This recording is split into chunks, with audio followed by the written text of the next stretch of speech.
હવે હીરા ઉદ્યોગની વાત કરવી છે। મંદીમાં ચાલતા હીરો ઉદ્યોગમાં ફરી એકવાર ખળભળાટ મચે એવા સમાચાર એ છે કે જીઆઈએ હવે લેબગ્રોન ડાયમંડનું ગ્રેડિંગ જ નહીં કરે। જીઆઈના નિર્ણયથી ઉદ્યોગમાં ખળભળાટ મચ્યો છે। લેબગ્રોન ડાયમંડ પર વિશ્વાસ કરવો હવે મુશ્કેલ થશે।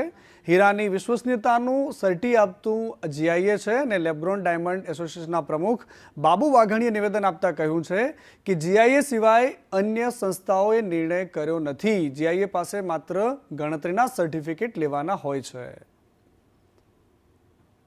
કંપનીનું સર્ટી અમારી પાસે 2-3% પોઈન્ટમાં જ હતા, જેથી કરીને ઇન્ડસ્ટ્રીના આખીની ઉપર અસર નહોતી। અને એ જે સર્ટી નહીં આપે તો કંઈક નવું વિચારશે, નહીં વિચારે તો આખી ઇન્ડસ્ટ્રીને કોઈ ફરક પડવાનો નથી। લેબગ્રોન ડાયમંડ ઇન્ડસ્ટ્રીયલ ખરેખર ખૂબ સારી રીતે હાલે છે। જે આવે કે ન આવે ઇન્ડસ્ટ્રીયલને કોઈ ફરક પડતો નથી। ગુજરાતની જે પરિસ્થિતિ લેબગ્રોન ડાયમંડ આવવાથી લેબરમાં ખૂબ સારી છે।